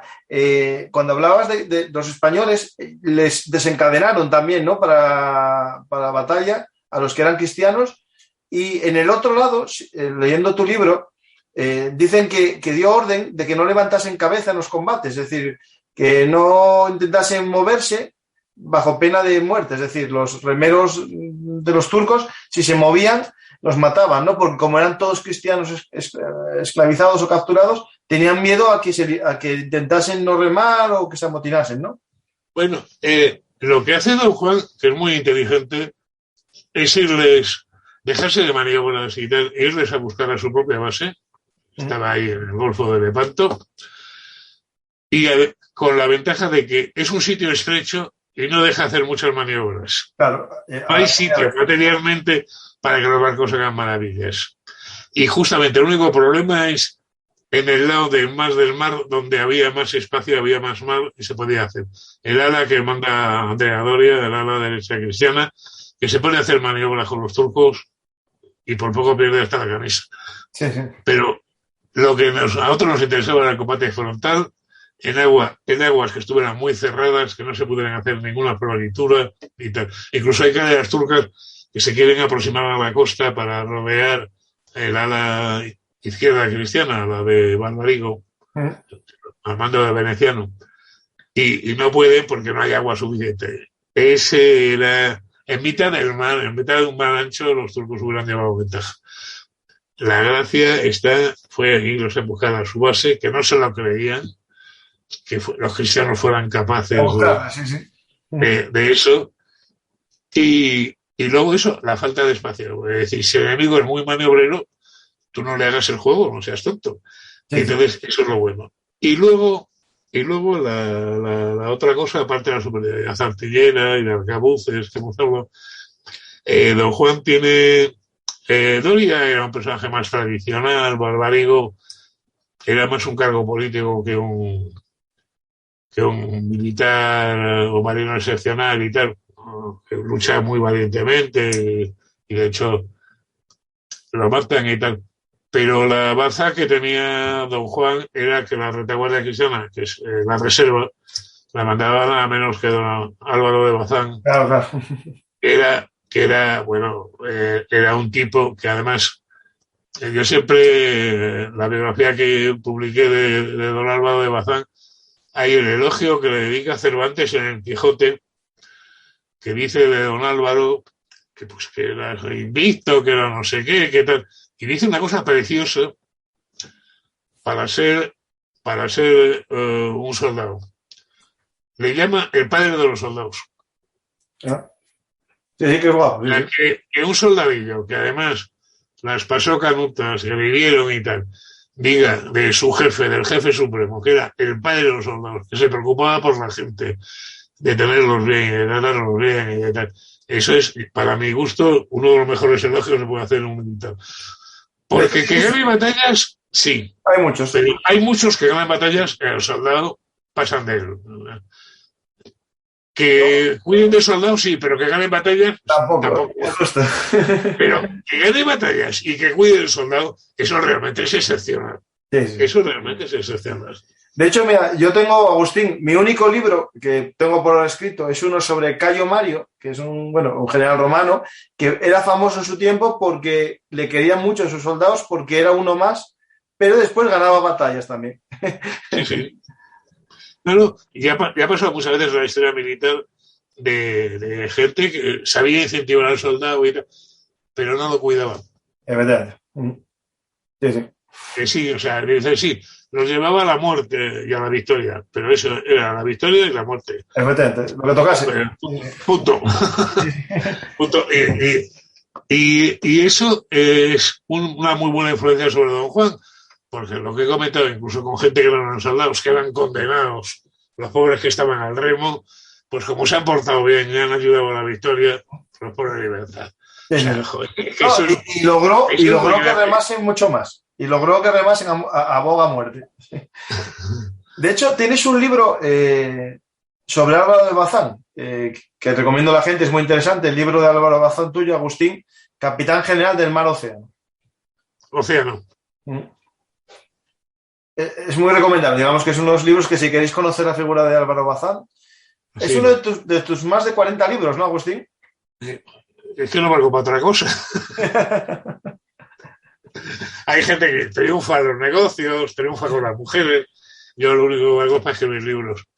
Pero triunfas con ellos, ¿eh? No, pero no tiene ningún mérito. Lo hago porque me gusta. Efectivamente. Y eso es lo más importante, hacerlo con pasión. Pues, Agustín, hay otro personaje del que no hablamos también que es importante, Requesens, ¿no? En esta batalla. ¿Cómo? Requesens. Sí, ¿qué? No, que si tiene una importancia en la batalla o solamente es a nivel organizativo de su papel en la batalla. No, lo único, añadir que efectivamente desde Lepanto pasa una cosa, que casi inmediatamente después de Lepanto, los turcos dejan de pensar en aventuras marítimas, los venecianos se desligan, firman un acuerdo, un tratado con Turquía, y entonces se quedan solo los españoles y los estados italianos. Y entonces, después de Lepanto, no se aprovecha la victoria, digamos. Sí, ese fallo que tiene. Y entonces dicen, bueno, es que no fue una batalla decisiva. Bueno, ¿qué iban a hacer? Ponerse a reconquistar Tierra Santa, a reconquistar los Balcanes, lo que no.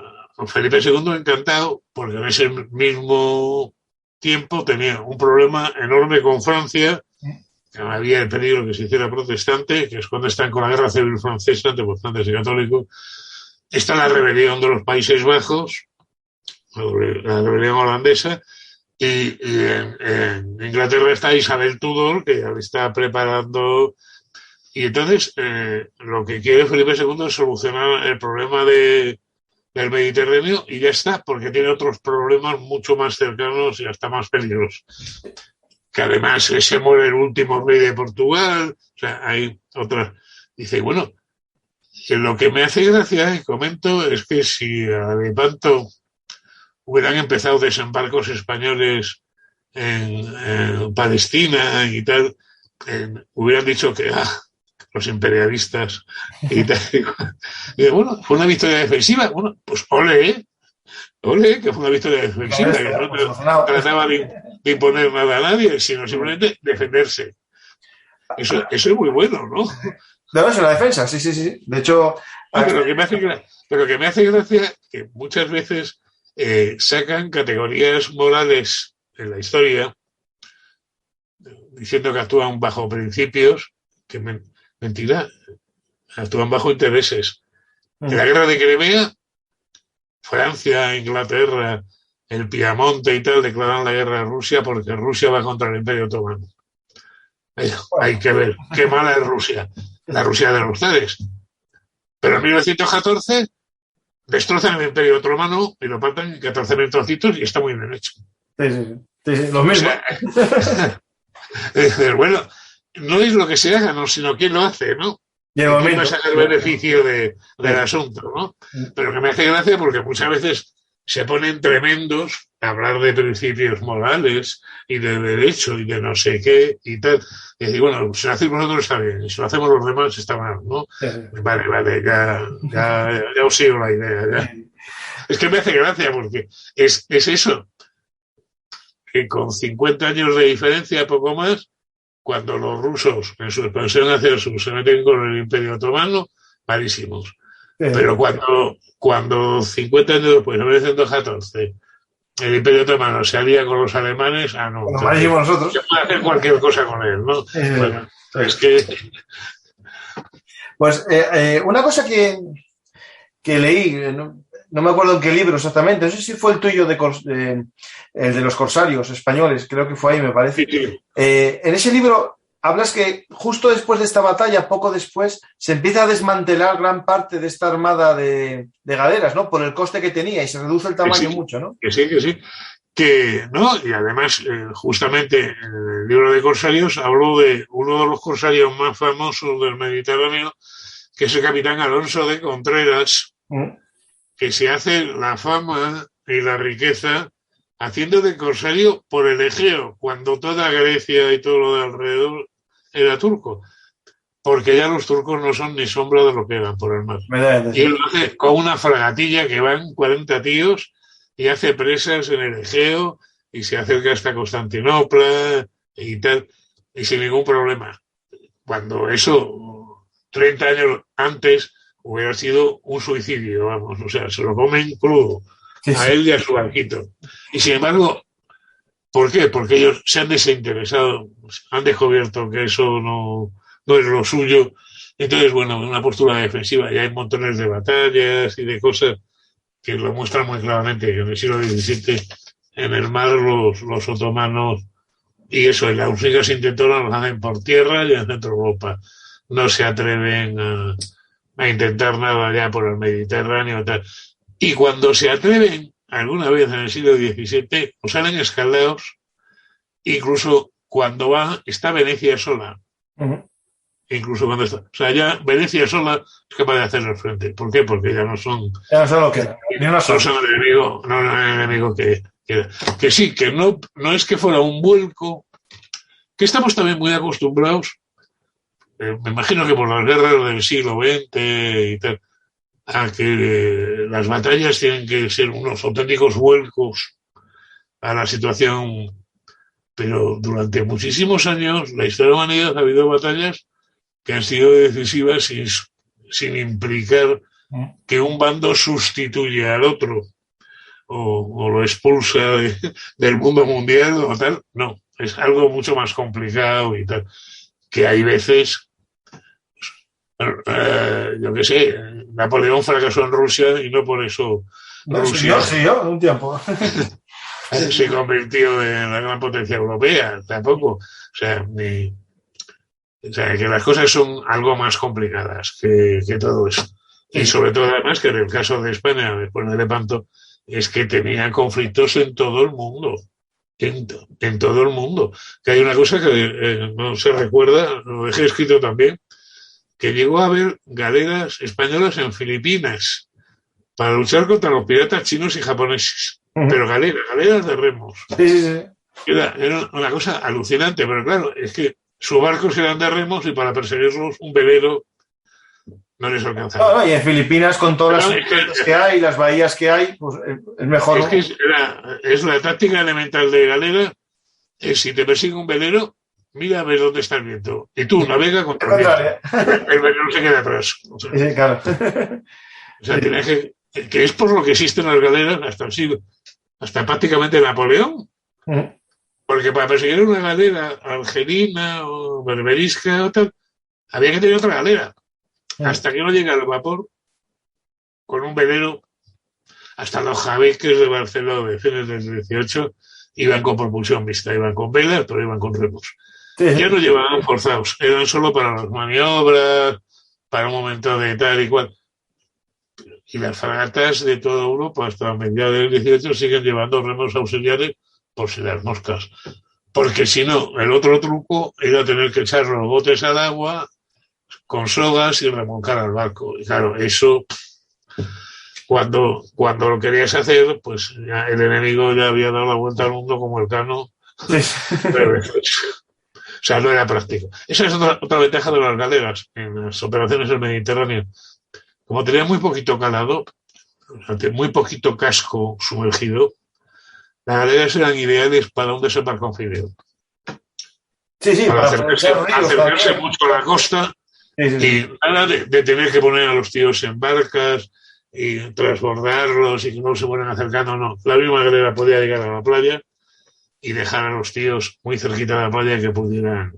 Y eso en todas las operaciones que hay en el Mediterráneo, lo mismo unos que otros. Esa era una de las ventajas de las galeras, que era el barco anfibio ideal. Por además, como podía moverse por todas partes, y además los cañones por delante para apoyar el desembarco. O sea, todo las ventajas. Mientras que un galeón tenía que anclar a 1 kilómetro de la playa, poner en el agua los botes, cargarlos. Si tenía que hacer fuego de apoyo, estaban a 1 kilómetro y no sabía qué blancos hacía y tal. Mientras una galera era la pie de obra. Sí, se mete hasta esa era otra ventaja. Y claro, en el Mediterráneo, para las operaciones anfibias, eso era muy, muy importante. Y de hecho, hasta el final siguen existiendo. Hasta que llega el vapor, de hecho.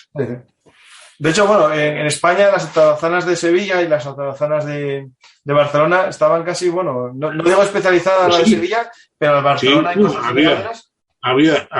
Bueno, en España ha habido, curiosamente, en todas partes, porque como la galera era el buque de combate, yo me quedé muy sorprendido cuando conocí Santander, en lo que hoy es plaza del Ayuntamiento de Santander. Sí. Hay un peñón que es la catedral de la antigua. Eso era terreno ganado al mar, y ahí estaban las atarazanas de Santander. ¿Ah? Y de hecho, han hecho alguna excavación y ahí estaban donde se construían las galeras de la corona de Castilla. Quiero decir, para llevar cargo, no. Tú llevabas un barcote que eran casi redondos, con velas y tal, para llevar mucha carga. Pero cada vez que había lío, recurrías a las galeras.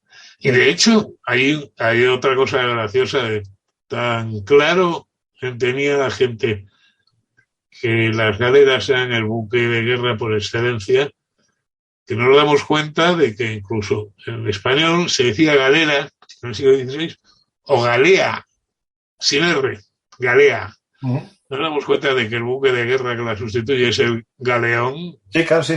Es un derivado. ¿Por qué? Porque era cogiendo el modelo de los mercantes, pero hacerlos más finos, más estrechos. Incluso a veces también con remos auxiliares, quitar y poner y tal, o las galeazas, el invento veneciano de intentar juntar un galeón con una galera. El problema es que era muy complicado para la técnica de la época. Hasta el vapor, sí te tomo montones de veces, pero era muy complicado. Eran buenos para unas cosas, pero para otras cosas eran malos. Pero que es curioso, eso, que hasta la palabra galeón, que ha pasado a otros idiomas, viene de galea. Como curiosamente la palabra fragata era el tipo de galera más pequeña. Sí. Que era muy habitual. Por orden de tamaño la galera, galeota, que era una galera un poco más pequeñita, la mitad o un poco más. El bergantín, había también las fustas, pero eso eran de remos de esos todavía individuales que has mencionado antes, que eso lo utilizaban solo los berberiscos, las fustas. Pero eso, la galera real era la más grande, la galera normal. Luego galeotas, que eran galeras un poco más de la mitad de una galera. Luego bergantines, sí, que luego fueron veleros. Pero y que le pasaron el nombre al velero, pero y la más pequeña, fragatas, que nadie se acuerda de ellas, pero también lucharon en Lepanto. Iban detrás de las cuadras de galeras para tapar los huecos que surgieran por las maniobras y tal. que eran muy pequeñitos, pues podían ir 40 tíos en cada uno de ellos y llevar un cañoncito solo. Pero para tapar un hueco o para echar una mano a una galera que tuviera problemas, pues venía muy bien. Y luego, sin embargo, Fragata ha designado un barco completamente distinto. Primero las de vela y ahora las que vemos. Las de ahora que no se parecen a las fragatas. Pero que también es gracioso porque también ha pasado del español a otros idiomas. Porque ¿cómo se dice fragata en francés, en inglés y hasta en alemán? Que se nos olvida. Sí, Parece ser que la palabra original viene del griego. Y que la palabra original era algo así como afracta.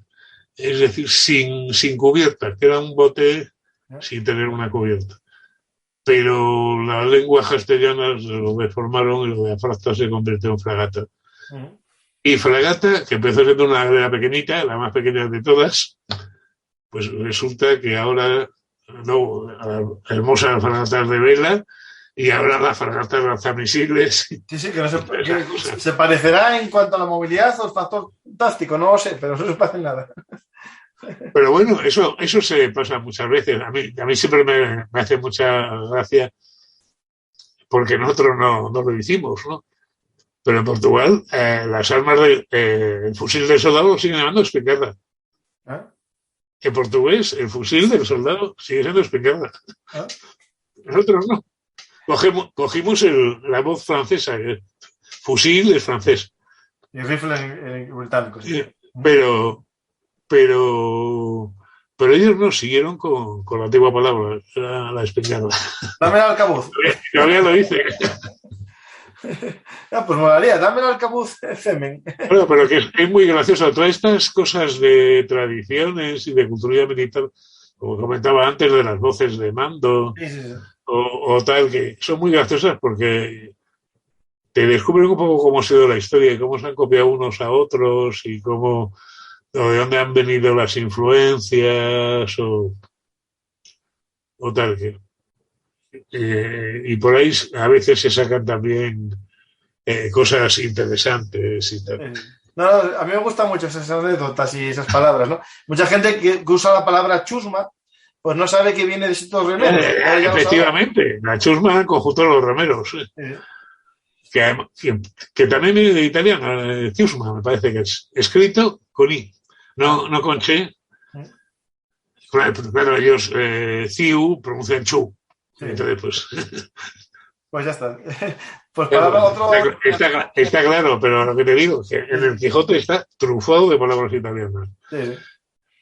Pues Agustín, fue un placer navegar contigo hablando de Lepanto y más bien las batallas en galeras, ¿no? de este siglo XVI. Y el que quiera conocer más sobre cómo fue la batalla decisiva, ¿no? La batalla de Lepanto, les recomiendo el libro que tengo en mis manos aquí, tuyo, sí. de la Secotía, que está a la venta en todas las librerías. También tengo un enlace de compras, el que lo compre por Amazon, si quiere hacerlo por aquí, ayuda al blog.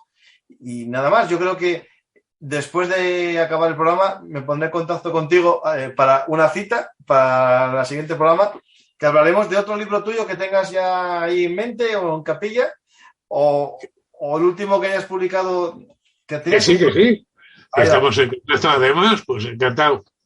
Pues Agustín, ha sido un placer, espero que la gente que está en directo estaba disfrutando, les gustó mucho el tema de la guerra de galeras, que nosotros ya tratamos en Venum Artis. Tenemos una serie que recomiendo a la gente, que se llama, la serie está en formato podcast en iVoox, se llama Boga Muerte en Lepanto, en el que tratamos el tema en profundidad. Son 5 episodios a una media más o menos de 3 horas cada uno. David Nievas y Juan Molina cuentan cómo fue la guerra de galeras, pero también cuentan el contexto histórico, la Armada cristiana, la forma de la guerra del ejército del turco, la Santa Liga, todo en profundidad. Está en nuestro canal. Y luego las batallas que hay después de Lepanto, que explican cómo, que no es una afirmación gratuita, sino que con ejemplos concretos de cómo incluso a comienzos del siglo XVIII, en cuanto los turcos se enteraban que llegaba una flota española a Mediterráneo Oriental, salían corriendo. O sea, tenían una memoria histórica fantástica. Eso funciona, eso es bueno, entonces. Porque algo que no contamos fue cómo en la mentalidad de Europa esta batalla, sobre todo en los católicos, ¿no? Que aparece el culto, el culto no, el rosario, ¿no? La Virgen del Rosario y la forma de rezar con el rosario. María Auxiliadora también aparece, ¿no? Como vocación de salvación en esta batalla. Es decir, es muy, muy importante, digamos, en la mentalidad europea. Que no lo contamos. Ya, pero eso es como todo. O sea, como a la gente le parecía imposible que hubiera corsarios españoles. Sí, claro, justo. Sí, sí. Pero es que es una cosa que seguimos sin descubrir en España. Nos ha costado tan listos que somos para ciertas cosas. Que los países y la cultura de cada país es como cualquier empresa. Lo que hablan bien es de tu empresa. Y las de la competencia son todos unas cutres. Sí, sí. Eso lo hace todo el mundo. Aquí al revés. Eso lo hace todo el mundo. ¿Qué vas a hacer? ¿Propaganda de la competencia? Sí, sí. Decir, no, es verdad. Los españoles tratasteis mejor a los indígenas de lo que hemos hecho nosotros, incluso muchos años después, y con los derechos humanos y con la democracia y tal. ¿Te van a decir eso, por Dios? No, ninguno. ¿Y acaso lo dicen y con la boca pequeña? Pues claro. Sí, sí. Pues claro. Pero eso es que es tonto esperar otra cosa. Si hay algún detalle o alguna cosa en ese sentido, es muy de agradecer, pero no esperemos que el tono general sea eso. No. El tono general es que nosotros somos maravillosos, hemos inventado todo, somos geniales y ya está. ¿Qué van a decir? Y eso, y si incluso alguna vez la gente reconoce algo, agradecérselo, pero lo que no podemos creer es la propaganda de nuestros competidores. Claro, cada uno va a lo suyo, te hablas bien de lo suyo. Y es lo normal. Sí, el problema es que la propaganda del competidor, él está en su papel diciendo que la primera vuelta al mundo la dio Francis Drake. Solo 58 años. Y hay gente que se lo cree. Solo 58 años con mapas españoles. Y cuando ya puso Nueva Galeón de Manila, que todos los años iba y venía. Pero la vuelta al mundo, bueno, pues vale, que lo digan, pero que tú te lo creas. Eso, justo. Agustín, el que se lo cree es porque quieren. Este martes, en directo, a las 22 horas, tenemos un programa sobre las expediciones de Magallanes y Elcano, la primera expedición de Magallanes. De Magallanes fue la primera porque fue la última, pero Elcano intentó otra, pero no vamos a hablar de ella, vamos a hablar de la primera del Elcano, con Luis Moyá, que es novelista, pero lo importante es también que es marinero, es un oficial del ejército español, de la Armada Española, y vamos a hacer un viaje con Elcano y Magallanes alrededor del mundo para conocer la primera circunnavegación. A lo mejor lo conoces a Luis Moyá, es también autor de libros en la misma editorial que tú también, y novela, y vamos a hablar sobre lo que acabas de decir, la primera circunnavegación alrededor del mundo de Magallanes, pero yo voy a hablar más del Elcano porque fue el que realmente hizo la circunnavegación, aunque Magallanes ahí, Agustín, yo leí en un libro que realmente él dio la vuelta al mundo porque había estado ya en aquella zona antes. Aunque murió allí, no llegó a Portugal, había estado cerca y casi dio la vuelta al mundo Magallanes, pero no en un solo viaje. Ya. Pero bueno, es como decir... No, que estoy contigo, que el que la dio fue el Elcano. Que un año subí medio Everest y 10 años después subí el otro medio. O sea, eso. No es lo mismo. No es lo mismo, no. O sea, como decir, no, y a este tío le maté la mitad y luego 10 años después le maté la otra mitad. O sea, no. Pues vamos a hablar... No se pueden sumar. Y además, Magallanes no pensaba dar una vuelta al mundo, lo que quería establecer una ruta con China. Efectivamente, sí. Claro. Volver a América. Y ya está. El que toma la decisión de dar la vuelta al mundo y volver por otro lado es Elcano. Es Elcano, efectivamente. Sí. Pero y luego que si Magallanes había nacido en Portugal. Bueno, ¿y qué? Sí. El duque de Wellington, Sir Arthur Wellesley, nació en Dublín. O sea, Waterloo es una victoria de Irlanda, ¿no? Irlandesa, mira. Pues, hombre, como que no, ¿no? Sí. Como que no. O sea, si nos ponemos así, y si nos ponemos así, con cualquier personaje histórico le sacamos punta. Sí, no, hombre, lo triste es eso. O sea, nos ponemos tremendos y decimos, no, Adolfo Hitler no era alemán. Era austriaco. Adolfo Hitler era de Austria. Claro, está. Para lo bueno, Así que para lo malo. no vale nada de todo lo que me han dicho. O sea, Sí. pero que eso es constantemente, si desgraciadamente la historia es como formular juicios. Y entonces resulta que las partes, cada uno defienden un poco lo que... Porque la realidad es compleja y se presta a muchas interpretaciones. Y entonces, claro, lo que hay que hacer es separar un poco el polvo de la paja y hacernos ver las cosas. Y analizar un poco más profundamente las cosas y con menos prejuicios.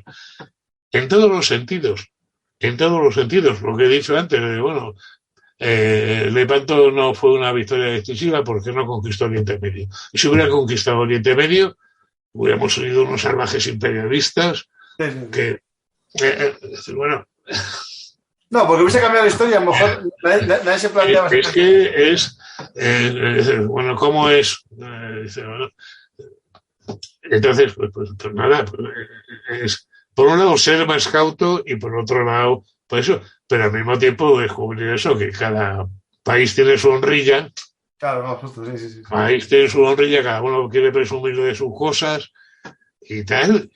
Mira, de hecho, Agustín... Es decir, hombre, es que si rajamos un poco, pues pobrecito Napoleón, que al final, ¿cómo terminó Napoleón? Pero mira, ahí no hay isla perdida del mundo. Perdió hasta la camisa. Sí. El gran genio. Y metiéndose con gente que además no se había metido con él. Porque es el caso de Napoleón con España, que ataca a España siendo España un aliado y un fiel aliado. Le dejó pasar. Sí. Porque dice, bueno, que se hubiera metido con otros países que le atacaban a él y a su régimen, pero España no, se metió porque él quiso. Sí, efectivamente. Sí. Como se dice muchas veces, que, y eso ha pasado muchas veces en la historia humana y en la historia de las personas, cuando te crees que eres estás a punto de llevártela. Sí.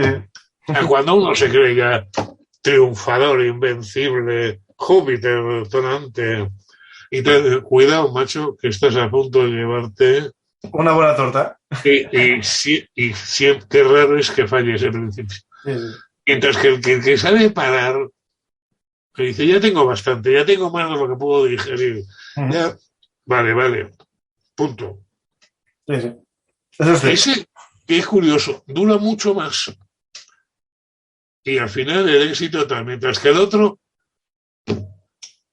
Sí. Es un plot. Es que es gracioso. Yo, como cualquiera interesado como historia militar, los granaderos de la Guardia Imperial.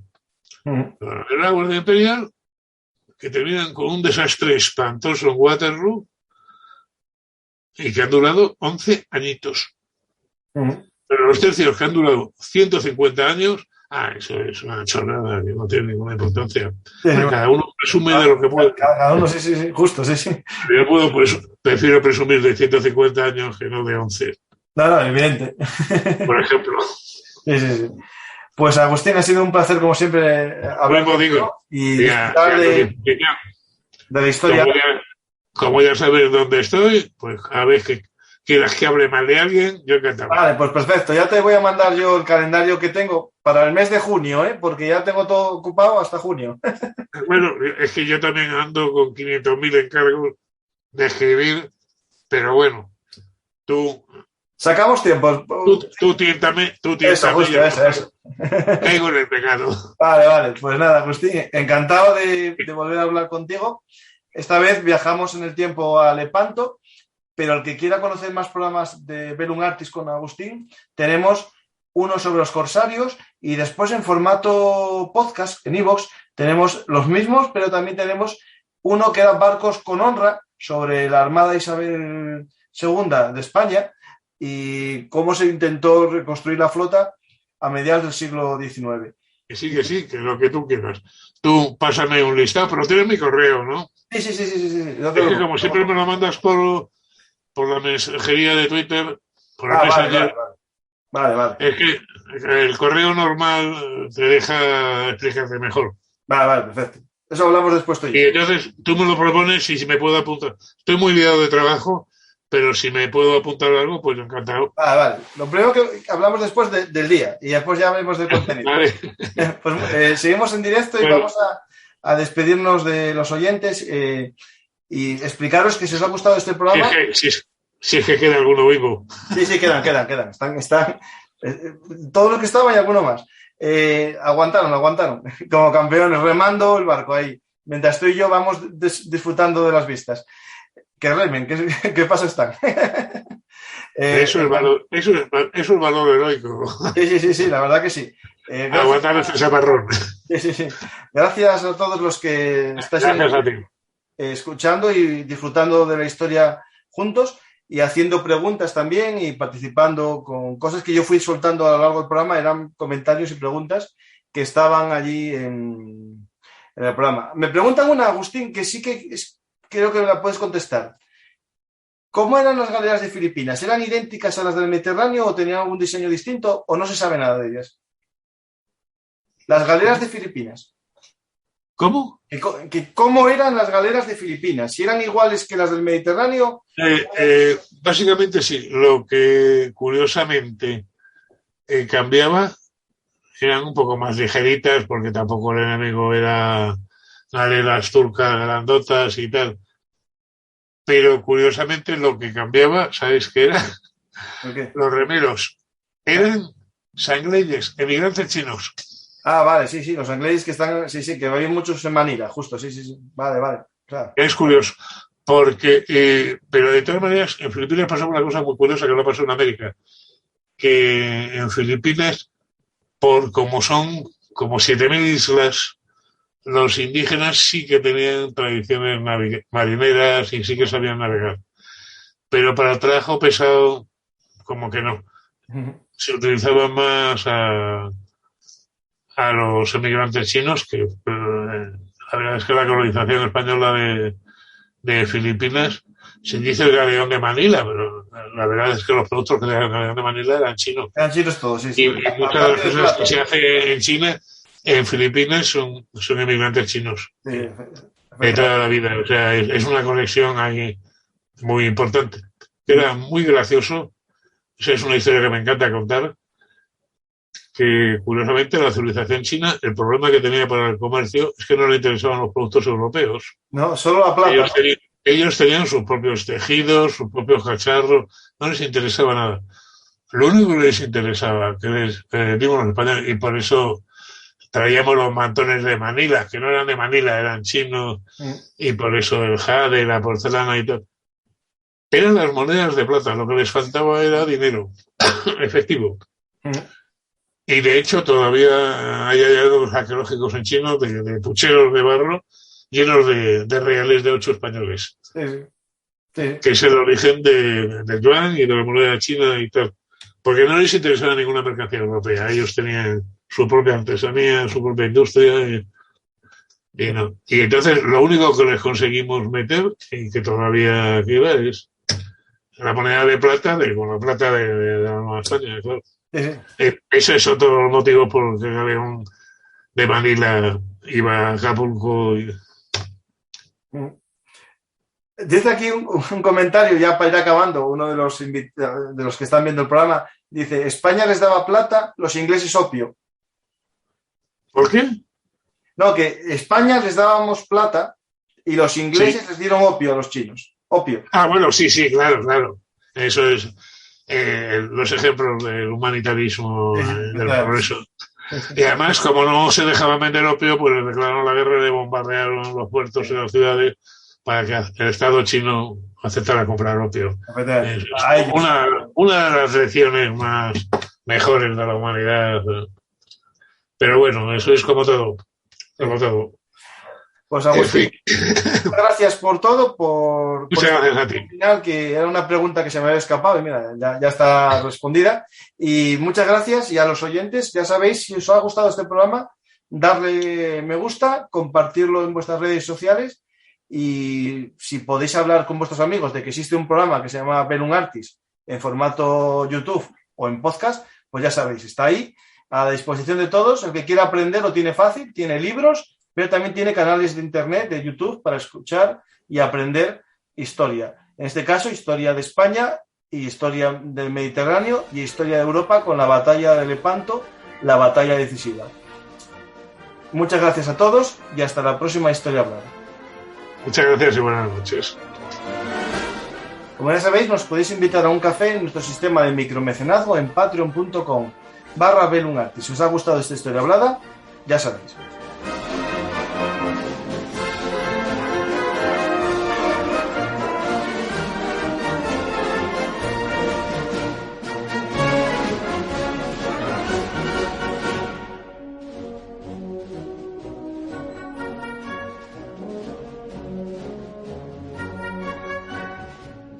Hola amantes de la historia militar, ahora nos podéis apoyar directamente en iVoox. Si sois fans de Bellum Artis Historia Militar, podéis apoyar nuestro proyecto y beneficiaros de la escucha anticipada de los programas exclusivos para podcast. También nos podéis invitar a un café en nuestro sistema de micromecenazgo en patreon.com/Bellum Artis. Ya sabéis, nacimos para contar historias y queremos seguir contándolas para todo el mundo, por lo que no tenemos episodios exclusivos para fans, pero así nos podéis mostrar vuestro apoyo para que sigamos contando historias con aún más.